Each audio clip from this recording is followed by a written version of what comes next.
who am I? What do I want my own life to look like? And what joy am I building outside of my kids? There is something to say about the mom who that was her whole entire life and that was her career. And then it suddenly ends. And, talk about feeling irrelevant or invisible. Yeah, it's huge. I think it surprises many women that you sort of don't learn about or talk about that part where you get to this place where you're like, oh, well, what's next? Like, seriously, like what comes next? I think we all go through a mourning phase where we're mourning our kids' childhood and what was, and B, that piece of ourselves that is never going to look the same. We went into this knowing that every mom was going to handle this phase of life a little differently. So some skate through it. But I think the majority of moms, at least in our community that we hear from, before they have that aha moment, and frankly, a lot of them don't. A lot of them are following us and interacting with us because they don't have an aha moment. They don't know what they want to do next. A light that comes through you that you can do good work beyond, raising your family and find this whole new level, unlock this whole new level, so to speak, of really enjoyment and fulfillment. And that's what we want for the women in our community. What I find is that the healthier I am and the happier I am in my own life, the more that they want to be around me. The more that when I say like, hey, do you guys want to go out to dinner with me and dad? Yeah, we'd love to. There's so many examples of it, of women that are starting things later in life, or they've already done amazing things and they're doing new things. I mean, there's never been, in my mind, a better time to forge a new path for ourselves and to stand in our strengths. Hi, everyone. This is Gabriela and Amanda. We are the co-founders of Movement Living, and today we're so excited to be joined by Life After Kids doctors Brooke and Lynne. Welcome, guys. We're so excited to talk and hear about what you've been building, the amazing community that you have, and some really practical advice for our members and readers who are about to or are in the process of navigating life after kids. Thank you so much for having us. It's an honor to be here. We're excited to talk. Yeah, so happy to be here with you guys. We'd love to just start with a quick introduction from each of you guys. Who are you? You've been friends for 20 years, which is amazing. So we'd love to hear a little bit about your friendship and, of course, your mission with Life After Kids for women to live well and age better, which, of course, is our mission. And we see so much alignment in what you're doing.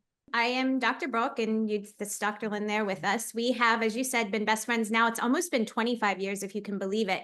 We met in chiropractic school. And so we're both chiropractors. And through the years, we have lifted each other up in our own lives and in our lives with our patients, and just helping each other to show up as our best selves, and also chatting through what was working and what wasn't in patients. We have a strong focus on women and health and wellness. And so, we were always bouncing things off of each other. We've also done a lot of work through the years with the Enneagram. Dr. Lynne is a Strength Finders coach. So we always had a really big focus on purpose as well as physical health and emotional balance. And so we got to a point a couple years ago where we were actually coming off of a hike in New Hampshire, and we were just talking about the kids are getting older. We're going to have some more flexibility soon. What do we want our life to look like? Do we want to be tied down to a business 24/7 where we always have to be there? Do we want more flexibility? Could we do something together? And as we were talking through that, we were like, well, wait a minute. If we're in this phase of life and we're having these same questions of what comes next, there's got to be other moms thinking the same thing and feeling the same way. Why don't we take our backgrounds with the Enneagram and with Strength Finders and the purpose piece and meld that with some health and wellness things as well, and start an online brand and community to lift moms up? And I think that what we didn't know was the response we were going to get and what a need there was for it, because I think a lot of moms are feeling the sense of who am I now? Am I irrelevant? What's next? How do I age well and healthily? But they think they're alone. They don't realize they're not the only ones going through it. I'm sitting here thinking, what can I add to that? But, we have, Dr. Brooke has 3 boys. I have a son who is made me a grandmother 4 times over. So he also works with me. So I have that relationship, and he's been married for, going on 10 years now. And I also have a teenage daughter. So I think about that day when we were coming down the hill, and it really was that. I think for so many women, we expect this major like take all these steps and follow this formula. And sometimes it's just an aha that lands in your lap and you have no idea where it comes from. But we had been doing the work to prepare ourselves to get to that day. So as Dr. Brooke said, for 20 plus years, we were, diving in, getting to know our strengths individually within our families. We were reflecting, we were reading a lot. We were just engaged in wanting to live the best lives that we could in that childbearing age. And then on that hill, it's kind of like, and I think it surprises many women that you sort of don't learn about or talk about that part where you get to this place where you're like, oh, well, what's next? Like, seriously, like what comes next? And there is so much. I think it does take a little bit. I love the fact that we have each other in our community to help support and encourage and just guide us along finding that next for each other, because it really comes down to getting more purpose, having that connection, that meaningful connection with our families, which we can, all attest that we're working towards. And then from there, in order to have those things, you also have to be physically well, right? It really very much starts there. So they all come together. Yeah, I think something that I was reflecting on in just thinking about our readers who maybe in 2025, it's the year that they are going to have that aha moment, or they've just had that aha moment and they're going through that question of, okay, what's next? In your experience personally, but also just from hearing from your community's experience, do you think there are typical phases that women go through that maybe start from that aha moment or even before that you've seen kind of repeated? Yeah, I would say, I think that there's something that happens before there's an aha moment that you have to work, at least for most moms. Every mom's a little bit different. That's one big thing. I mean, I think that one thing that Lynn and I have always done, if I can back up for a second, is just been able to see and celebrate the differences in other women and know that that's very real and that it's okay and it should be celebrated. So we went into this knowing that every mom was going to handle this phase of life a little differently. So some skate through it. But I think the majority of moms, at least in our community that we hear from, before they have that aha moment, and frankly, a lot of them don't. A lot of them are following us and interacting with us because they don't have an aha moment. They don't know what they want to do next. But I think the crux of, and I think the starting point and what they need to work through first before they can even get to start defining their purpose is a little bit of mourning, frankly. I think we all go through a mourning phase where we're mourning, A, our kid's childhood and what was, and B, that piece of ourselves that is never going to look the same, because we'll always be moms, right? But we're never going to mother them in the same way. And in most cases, we've raised them for 18 plus years with the knowledge that we wanted them. The end goal was to be independent, healthy adults living outside of our homes. But when they leave our homes, it changes our identity. It changes everything. And so I think if we don't allow ourselves the space and the time to grieve that and go through that mourning process, I think that we could, and I maybe just be realizing this, I'm saying it, but I think we could be very susceptible to picking up something to do with our lives. It's just a Band-Aid for not allowing ourselves to feel those feelings, or allowing us to acknowledge them and know that they're real and that they're normal and it's okay to feel them. I love that actually. And that's why we work together, because I hadn't had that insight about the mourning. I mean, we talk about that and it's certainly very natural. And I think on that other side, just like anything you're grieving, you finally get to that place, hopefully, and what's what we're trying to get women to, where you accept it, right? So this is it. This is where life is going to be for us. And how can we ignite that fire, that passion, that fuel inside of you now to fight for all that can be good in this space? Because there is so much. I know you guys had asked us to talk a little bit about grandkids. I mean, there's that. Some of our favorite humans haven't even been born yet. I like to say that. And so there's so much to look forward to, even that's our family. That's stuff we know about. But what about finding something that really taps into your values, your passions, and your strengths? Something that you can find for yourself inside of that intersection that is a light that comes through you, that you can do good work beyond raising your family, and find this whole new level, unlock this whole new level, so to speak, of really enjoyment and fulfillment. And that's what we want for the women in our community. So consistent with what we really, the change in our culture that we want to help make happen is that as women get older, there's this sense that they're becoming invisible or not as important or not as able to contribute. Like, we hear this from women all the time. I don't know if that, resonates with what you guys hear as well, but it's just absolute BS. Yes. Yeah. This is a time in women's lives where they have so much experience, so much knowledge, so many strengths, that they have so much to offer and to bring. And it just gets me so excited to think that there are women who, like you said, maybe they haven't had that aha moment yet. Maybe they haven't realized that the next season of their life can be, one where there's so much purpose and they're able to create and build beautiful things like you guys have done. And I just get so excited about the possibility of that. Yeah, so do we. It is, I think it's an exciting time to be a woman. And I think that, there's so many examples of it, of women that are starting at things later in life, or they've already done amazing things and they're doing new things. There's never been, in my mind, a better time to forge a new path for ourselves and to stand in our strengths.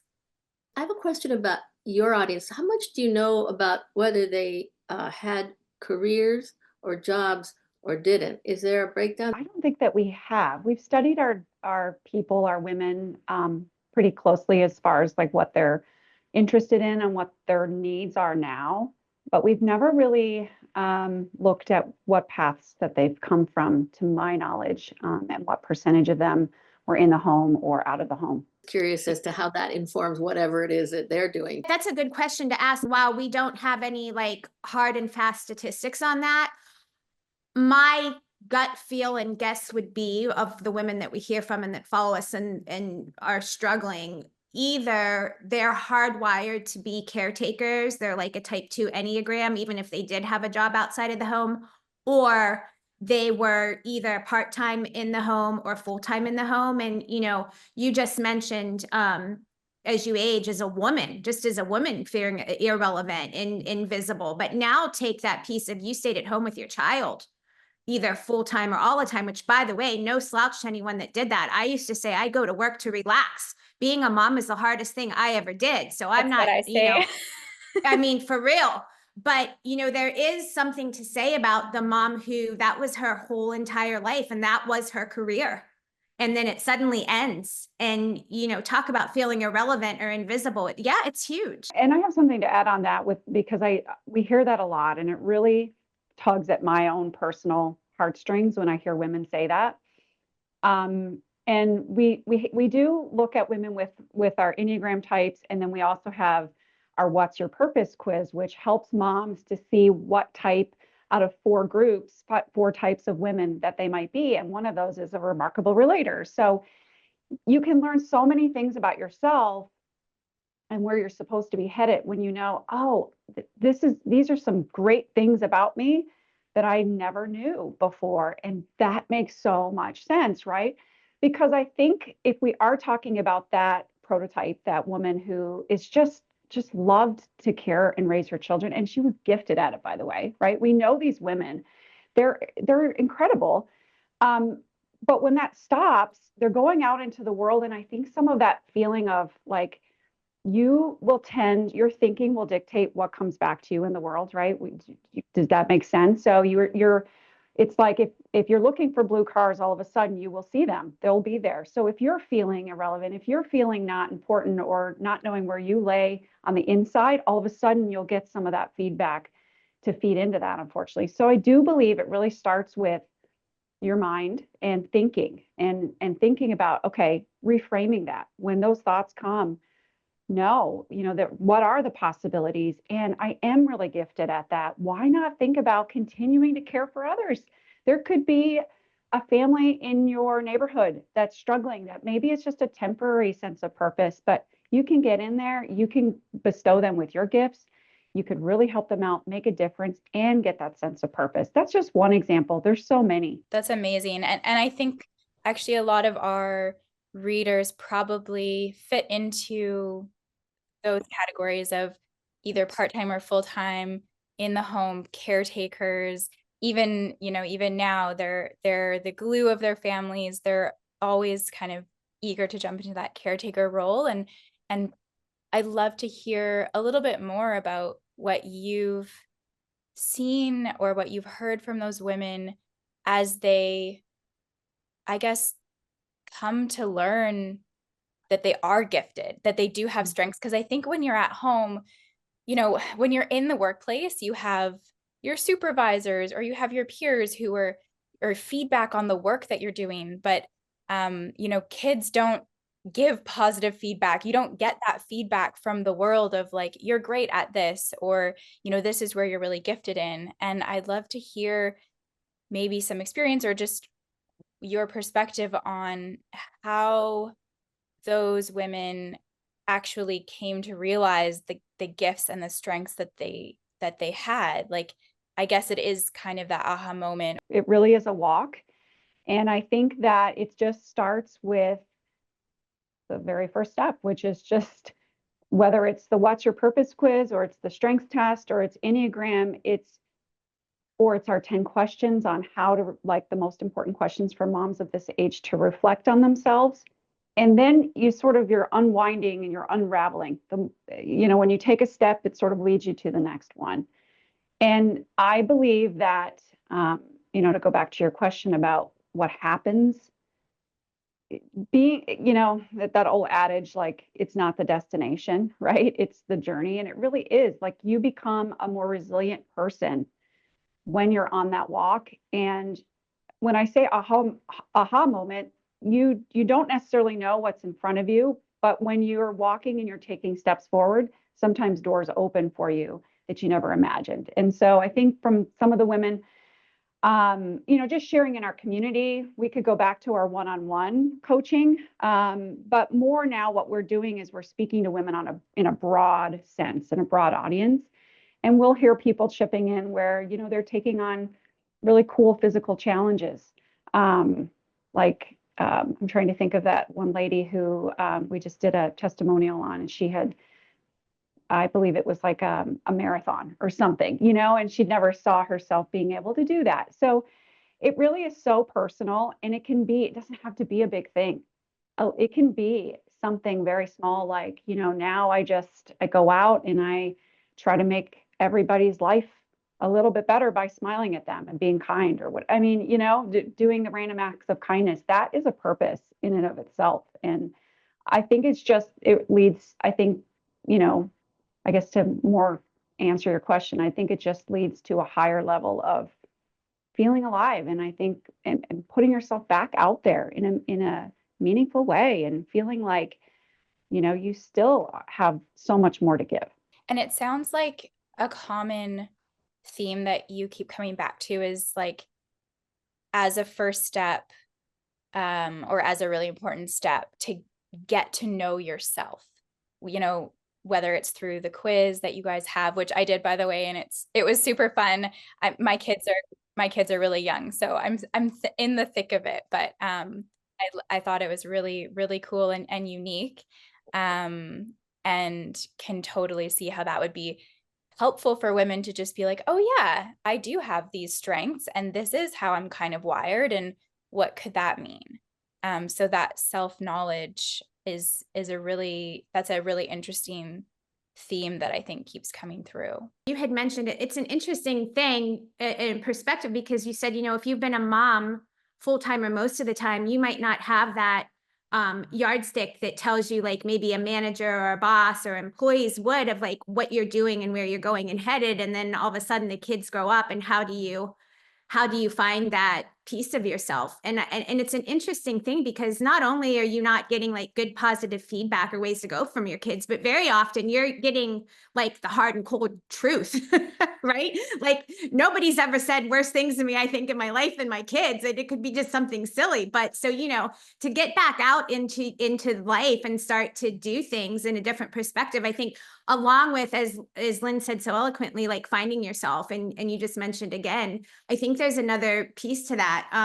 Two pieces. Number one, and we say this a lot, and I think a lot of moms don't always like to hear this, but I think a very big piece to living a really fulfilled life in this phase of life is understanding that your primary source of joy cannot come from your kids. You have to, not that they shouldn't bring you joy, and you shouldn't love being with them and interacting with them, but you have to find your own joy, because the easiest path to unhappiness in your life is to focus on things that you can't control. And you're not always going to be able to control what your older kids do. You're not always going to be able to control what happens in their life. And so if that's your sole purpose of seeking joy and something goes awry, you're likely to go awry too. So you need to forge a path of finding joy for yourself. And a lot of times that looks like purpose. Like Dr. Lynne said, you got to find yourself. But I think on top of that, maybe the second step, as you're learning to understand yourself better, is not being afraid to take a risk.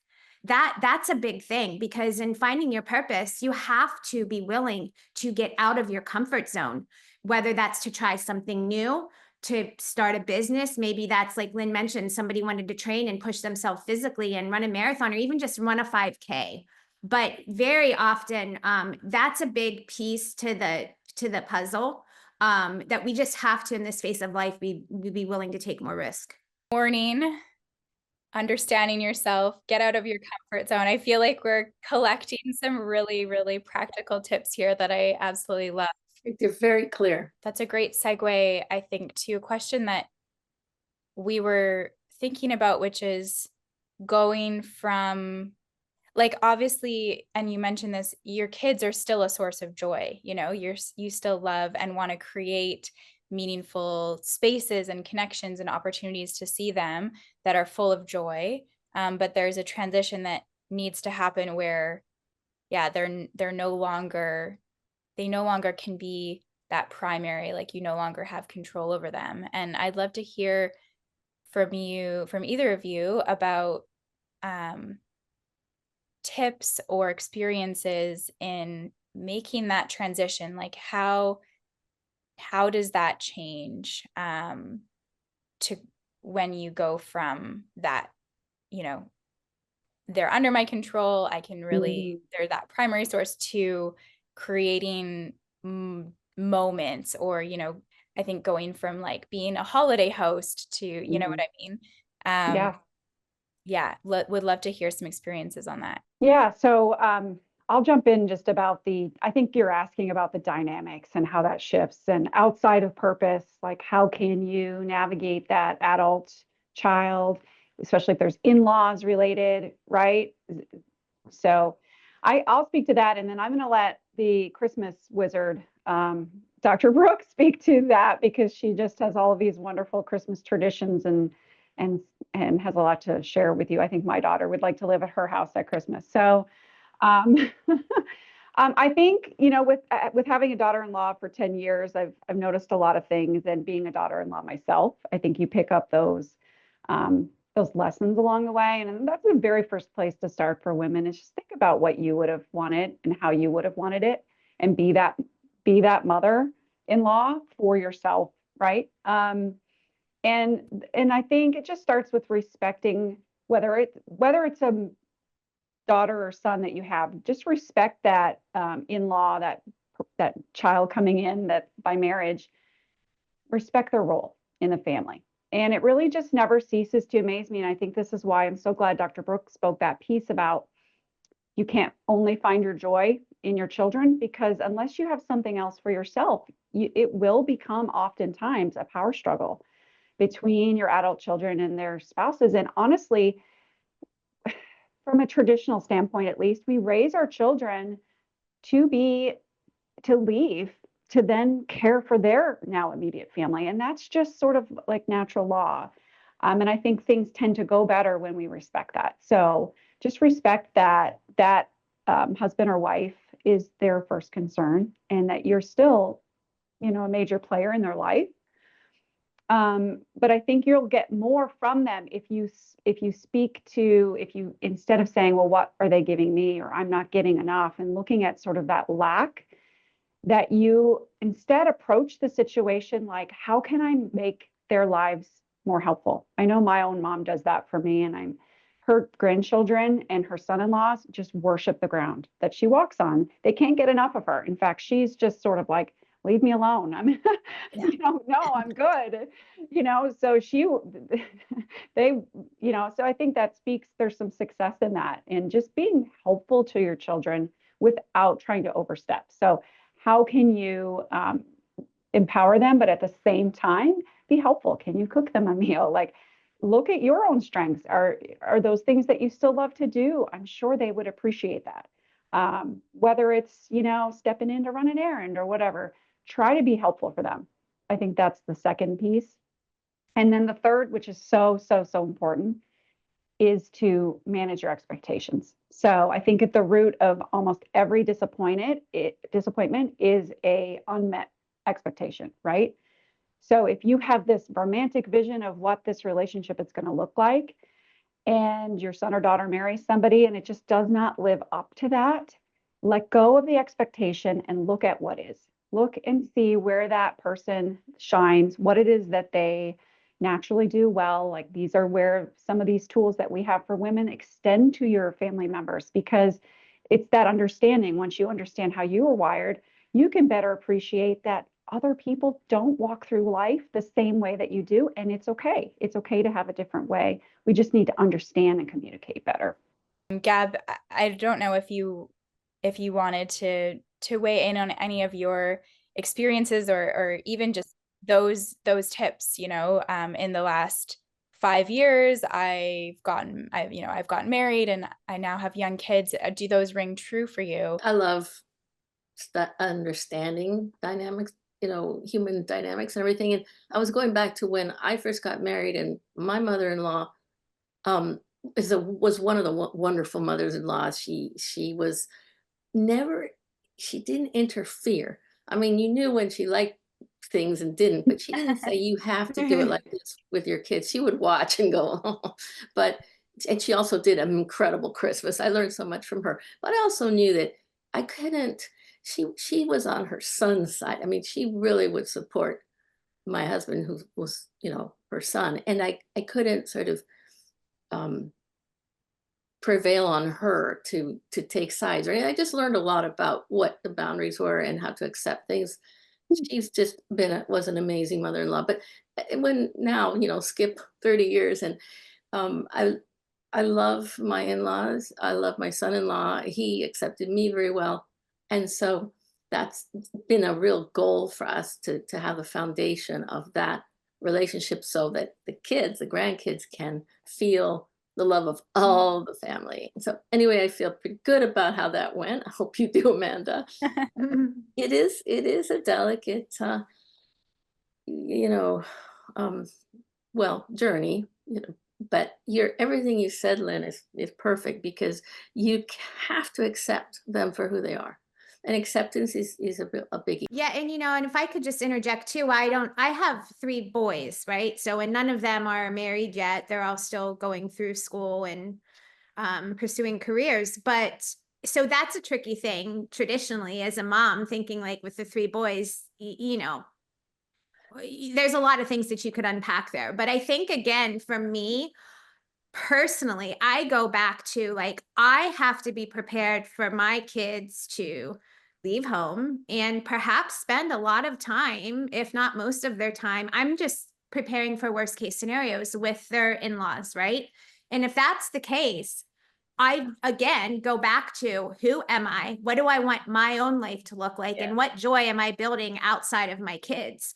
And I'm doing that even right now as they're getting older, which has been a huge help for me, just as they've gone on to school. And what I find is that the healthier I am and the happier I am in my own life, the more that they want to be around me.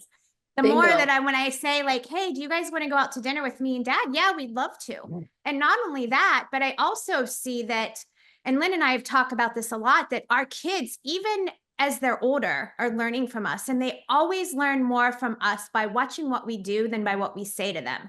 And that becomes even more important when they get older, because they don't want to hear us yakking at them all the time and telling them what to do. But when they see us living our life well and in a meaningful way, when they see us pursuing new purpose, when they see us taking a risk, or when they see us working hard in the gym, they see what it looks like to live a really healthy and good life. And I think that's a really important thing. And one just last note about welcoming that the in-laws and the family, and being so happy that they bring their love to your grandkids, and making things welcoming. That is very, very good. I mean, just making them welcoming, making yourself healthy. Your kids want to be around you, so do the grandkids. But there's a lot of love, and they get all this love, which is pretty cool. I feel like we could talk about this for hours. And I so appreciate both of your perspectives, to just see your community continue to grow, which I'm sure it will. Thank you. Thank you. I'd love to end with just our rapid fire questions, and I can just alternate between you. Yeah, just first of all, in just a few words or a thought, what does wellness mean to you? Wellness is the balance between physical, mental, and emotional health. But beyond that, pursuing all three of those proactively and not waiting for things to fall apart before you do something about it. Amazing. Love that.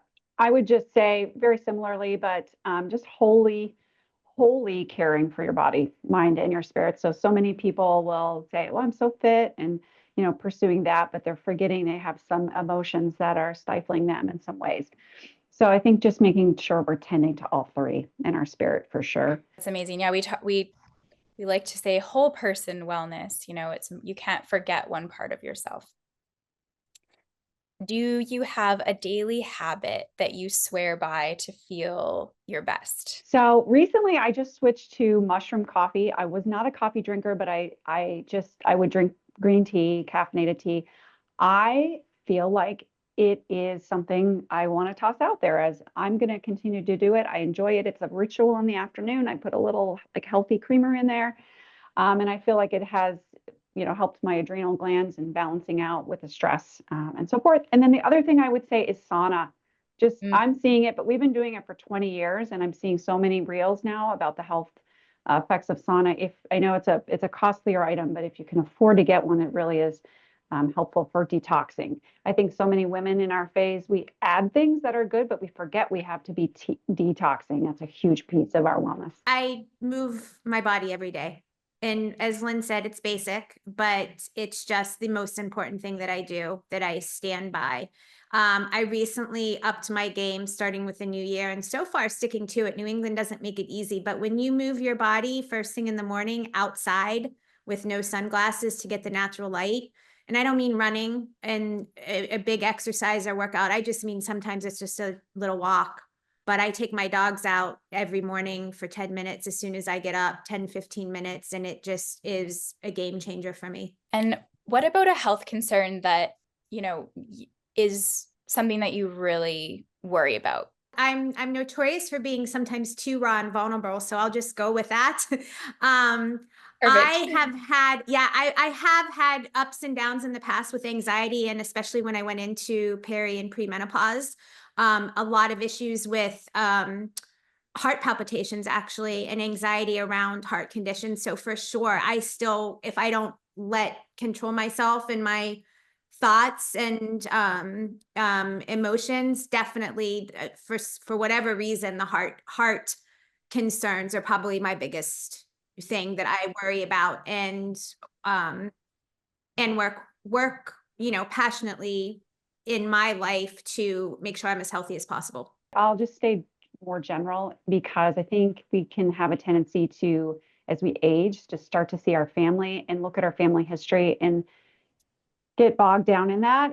So I think it's just having, the concern would be that I have to try to raise above that and realize that, while our genetics is the gun, it's our lifestyle that pulls the trigger. And so just trying to stay faith-filled and our zone control. I can't change my genetics, but I can change what I do about it every day. Do you have a favorite way to treat yourself? This is going to sound like probably so boring and lame, but just to give you a window into myself, because it's not like, oh, the chocolate dessert or something. My favorite way to treat myself is with a really, really good hot matcha latte at my favorite cafe. And I have tried like heck to perfect it at home, and I cannot, which in some ways makes it even more special because I need to go out to get it. And there's nothing better for me than going on a Saturday morning to that cafe with my husband and having a matcha and discussing the week, or meeting up with a girlfriend for an hour or two during the week for breakfast. It's just like, I love it. Brilliant. Love that. I would just add, especially this time of year, a hot bath with some Epsom salts and, aromatherapy scented bubbles. And, I lower the lights. I might burn a candle. I've got my book, my phone, whatever. And everybody knows when I'm in the bath, the door's closed, like, don't bother me. So it's like, and it's such a great way before bed to heat up actually. And then you get in cool sheets. When you are in menopause, it's a great thing to do to sleep good. It's relaxing. Yeah. It is. I can relate to that. You guys obviously are constantly learning new things. You can just tell you have that really growth mindset, but is there something in particular that you are learning right now? So I also love this question. I'm a learner.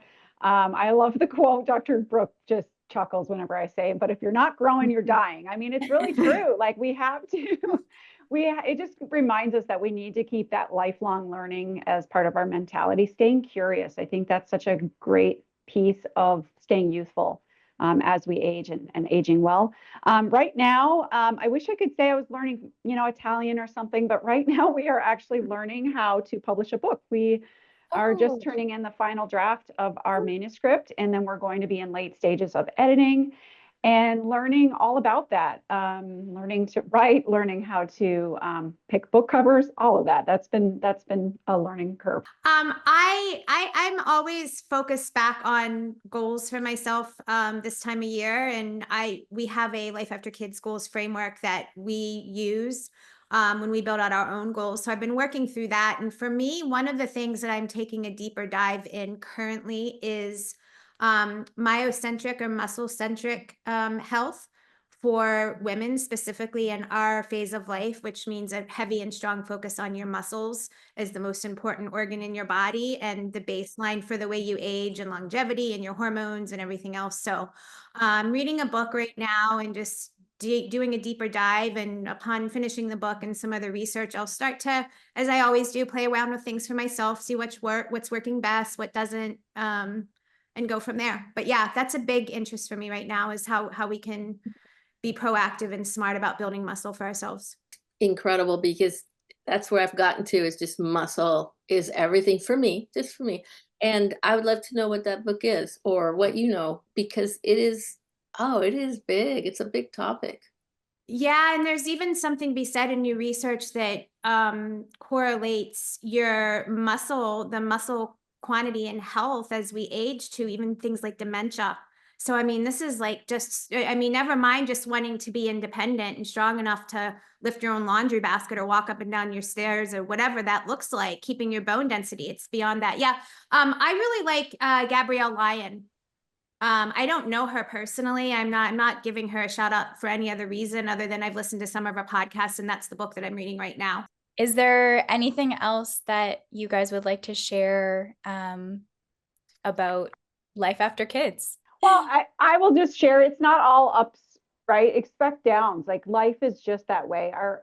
Our good times are good because we also have some learning times, some downswings. And I think that with social media, and hopefully we do a good enough job of being vulnerable, but my daughter and I were having this conversation the other day. With social media, it can become this thing where we have this expectation, like it's always supposed to be, oh, you've got to get it all figured out. Once you get it all figured out, you're good. But life doesn't work that way. And I think in Life After Kids, in particular, you just commit to be on the journey for learning and growing and accepting and mourning and all of the things, and come do it with us. I mean, I don't think there needs to be much added because she did a great job wrapping things up, but on top of that, because time, it's not always, like she said, puppies and rainbows. And I think really important to have connection. And if you're feeling down, to reach out to somebody, whether that's one of us, a Life After Kids community, a friend that you have, but just knowing that you're not alone in what you're feeling, I think is half the battle. Yeah. So it's so important. And I think that's why our community has grown the way it has, because it's a place for moms to know that they're not alone. It's so good. And where specifically can we find you, the Life After Kids? Yeah, thank you for asking. The website is www.lifeafterkids.com. If you go to that website, there is a button up on the top that says resources, and we have a ton of free resources there for moms. And you'll find the What's My Purpose quiz there. You also find the Life After Kids Goals Framework. Those are both free.